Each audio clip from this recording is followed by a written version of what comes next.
Houston was never designed to hold, it was designed to expand. Now expansion is the problem.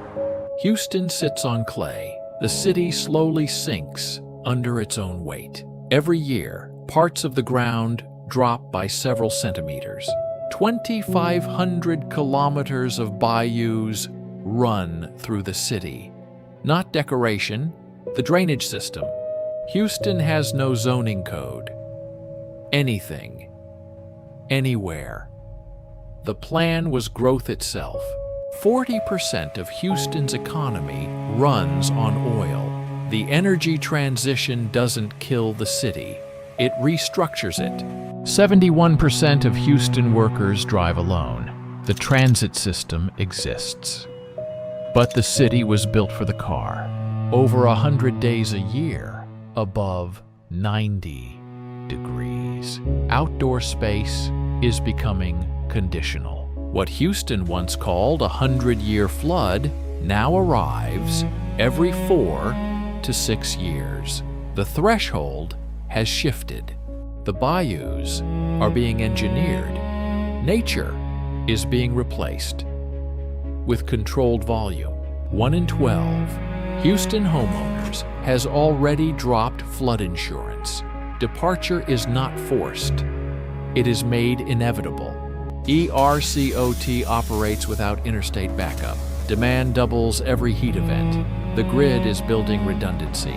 Redundancy has a footprint. A new resident every 3 minutes. The market does not price climate. Not yet. Houston is the fastest sinking city in America. The ground moves. The city maps it, then accepts it. $35 billion, 20 years to build. Houston is constructing its boundary. $13 billion, 18 years. Houston's roads are growing a second level. The city adapts vertically.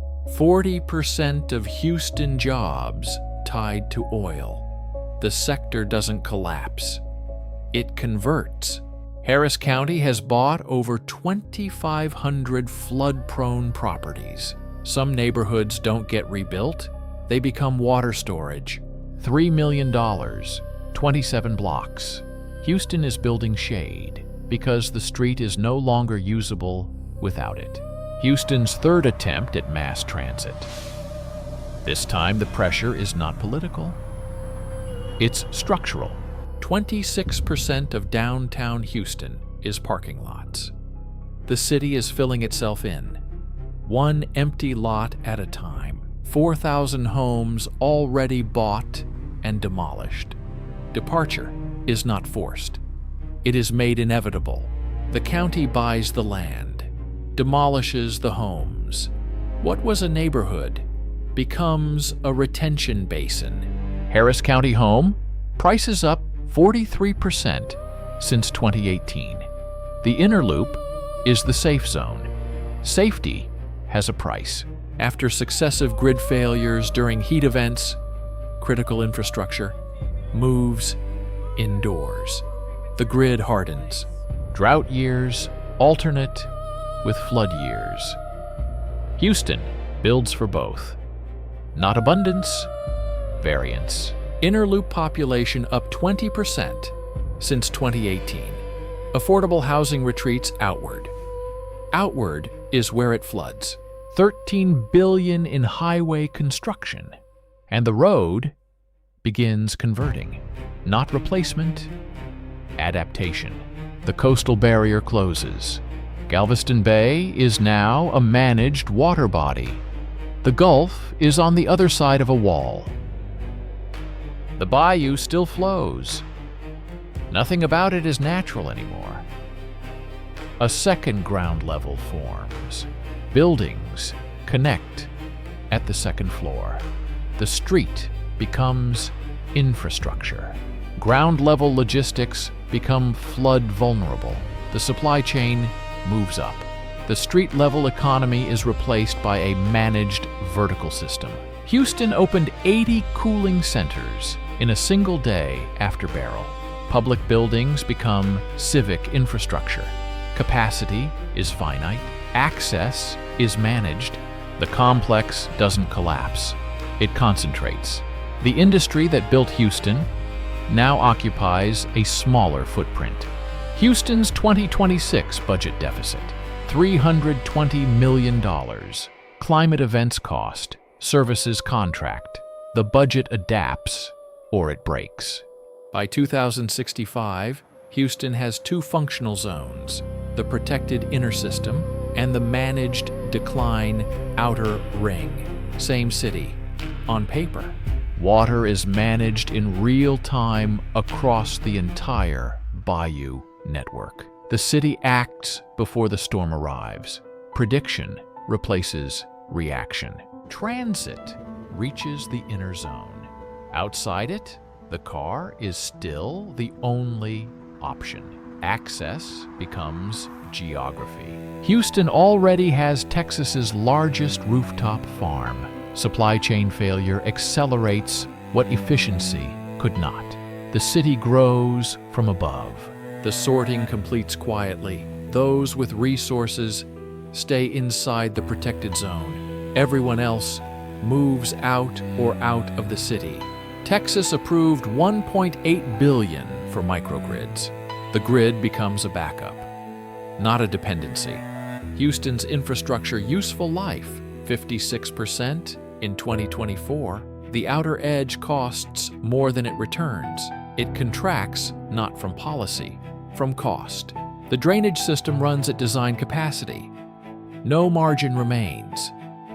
Every storm is now a managed emergency. $150 million per year, just to maintain it. The wall doesn't grow. It is sustained. Growth slows as the protected zone fills. The city is not shrinking. It is holding at capacity. Heat mortality is managed, not prevented. Capacity is finite. Not everyone fits. Extraction restricted. Subsidence slows. The ground stabilizes several meters below where it started. Services consolidate toward the inner zone. Outer districts receive less. The city funds density, not dispersion. Houston is no longer an oil city. It is a logistics, medical, and energy management city that used to run on oil. By 2085, a de facto boundary, not a wall, an infrastructure limit.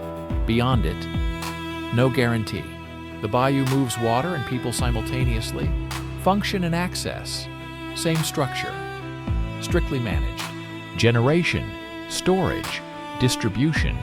The loop closes. External dependency, minimal. The elevated network completes. Ground-level infrastructure. The street as social space is gone. People remain. But the infrastructure that served them is no longer maintained, tolerated, not supported. Treated water re-enters supply directly. The water cycle closes. Nothing wasted, nothing excess. The city holds, not because it solved its problems, because it built a system large enough to manage them. The margin is gone. The system remains. Houston did not collapse. It compressed. It filtered. It chose what to protect and made everything else someone else's problem. This is what adaptation looks like, not survival, management.